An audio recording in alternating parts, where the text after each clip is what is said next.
Media సోదరులకి నమస్కారం.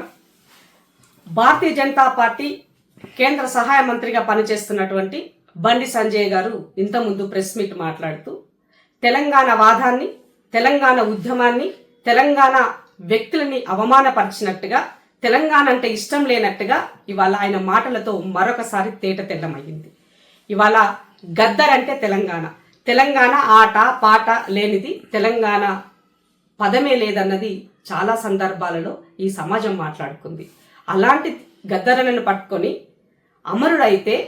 అమరుడైన వ్యక్తి తను చేసినటువంటి వాటికి, తను చేసిన సాహిత్యానికి, తను పాడినటువంటి పాటకి, తను ఆడినటువంటి ఆటకు, తను చేసిన పోరాటానికి, తన జీవితాన్ని తెలంగాణ కోసం సాక్రిఫై చేస్తే ఇవాళ ఆ గద్దరన్నకి ఏమాత్రం గౌరవం ఇవ్వకుండా అవమానపరుస్తూ భారతీయ జనతా పార్టీ కార్యకర్తలను చంపినటువంటి గద్దరికి మేమెందుకు అవార్డు ఇస్తామని మాట్లాడినటువంటి కుసంస్కారి బండి సంజయ్ ఇవాళ ఒక గల్లీ లీడర్ కన్నా మినిమం అవగాహన ఉంటుంది. గల్లీ లీడర్ కన్నా అధ్వానంగా ఇవాళ ఒక కేంద్ర సహాయ మంత్రిగా ఉండి తను ఇచ్చినటువంటి స్టేట్మెంట్ని ఇమీడియట్ గా వెనక్కి తీసుకోవాలని, ఆయన్ని తెలంగాణ రాష్ట్రం నుంచి తరిమి కొట్టాలని తెలంగాణ ప్రజలకి పిలుపునిస్తూ కేంద్ర సహాయ మంత్రిగా ఇమ్మీడియట్ గా బర్తరఫ్ చేయాలని నరేంద్ర మోడీ గారిని డిమాండ్ చేస్తున్నాను. ఇదే నరేంద్ర మోదీ గారు గద్దర్ అమరుడైనాడు, ఆ పార్టీ తరపున ఒక ప్రధానమంత్రి హోదాలో ఉండి ఆయన నివాళులర్పించినాడు.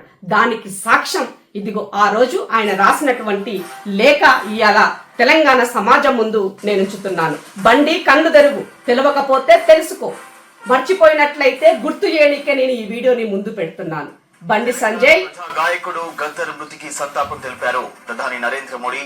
గద్దర్ మరణం తీవ్ర దిగ్భ్రాంతి కలిగించిందని ఆయన సతీమణి విమలకు సంతాప లేఖను పంపారు. తెలంగాణ ఉద్యమంలో గద్దర్ పాత్రను ప్రత్యేకంగా ప్రస్తావించారు ప్రధాని. తెలంగాణ సంస్కృతి, కళను గద్దర్ పాటలు, కవితలు ప్రతిబింబిస్తాయని కొనియాడారు. బడుగు బలహీన వర్గాలు ఎదుర్కొంటున్న సవాళ్లను గద్దర్ తన పాటల రూపంలో చాటి చెప్పారని వివరించారు. తెలంగాణ సంస్కృతి, సంప్రదాయాలు, కళారూపాలను పునరుజ్జీవింపజేయడంలో గద్దర్ చేసిన కృషి ప్రజలకు ఎప్పటికీ గుర్తుండిపోతుందని చెప్పారు ప్రధాని. బండి సంజయ్ గారు ప్రధానమంత్రి ఆయన లేఖలో పొందుపరిచినటువంటి, ఆ రోజు పంపించినటువంటి సంతాప లేఖలో ఉన్నటువంటి మాటలు చెప్పులు మోసిన వాళ్ళే గాని వాళ్ళ యొక్క మేధస్సుని మెదడులో పెట్టుకోలేకపోయినామని నాకు ఈ సందర్భంగా అర్థమైంది. బండి సంజయ్ కళకు మీ ప్రధానమంత్రి అంటే మన ప్రధానమంత్రిగా ఉన్న నరేంద్ర మోదీ గారు చెప్పినటువంటి మాటలు నిజంగానే అవార్డులు సాహిత్యానికి, కళలకు గనక పట్టం కట్టి ఇవ్వాల్సినట్లయితే ముమ్మాటికి తనకి అర్హుడవుతాడు. కానీ మీరు చెప్పినటువంటి మాట ఎలా ఉంది అని అంటే, భారతీయ జనతా పార్టీకి నిలబెడతాను, భారతీయ జనతా పార్టీ జెండా మోస్తేనో మిమ్మల్ని మోస్తేనో ఇవాళ మేము అవార్డులు ఇస్తామని చెప్పినట్టుగా, డైరెక్ట్ గా చెప్పినట్టుగా మీ మాటలున్నాయని గుర్తు చేయాల్సిన అవసరం ఏర్పడ్డది. కాబట్టి ఈ సందర్భంగా యావత్ తెలంగాణ రాష్ట్రం ఇమీడియట్ గా బండి సంజయ్ హఠావో అని నినాదం తీసుకోవాల్సినటువంటి అవసరం ఉన్నది. తెలంగాణ రాష్ట్రాన్ని అవమానపరిచినటువంటి బండి సంజయ్కి తెలంగాణలో ఉండే అర్హత లేదని చెప్పాల్సిన అవసరం ఏర్పడింది. ఇవాళ దేశవ్యాప్తంగా బూటకు ఎన్కౌంటర్లు చేస్తుంది మీరు. దేశవ్యాప్తంగా ఇవాళ అర్బన్ నక్సలిజం పేరుతోటి దాడులు చేస్తుంది మీరు. దేశవ్యాప్తంగా ఇవాళ దళితులని అవమానపరుస్తుంది మీరు. దేశవ్యాప్తంగా ఇవాళ కళకు, కళాకారులకు ఏమాత్రము వాళ్ళకి మినిమం వాల్యూ ఇవ్వండి మీరు. తెలంగాణ రాష్ట్రంలో మీకు ప్రేమ ఉంటే తెలంగాణ రాష్ట్రంలో అవార్డు ఇవ్వాల్సి వస్తే ఇవాళ ఈ రాష్ట్రంలో ఎంతో మంది కళలు ఉన్నారు. నిన్న ముఖ్యమంత్రి గారు చెప్పారు, గోరెటి వెంకన్న లేరా అని అడిగారు.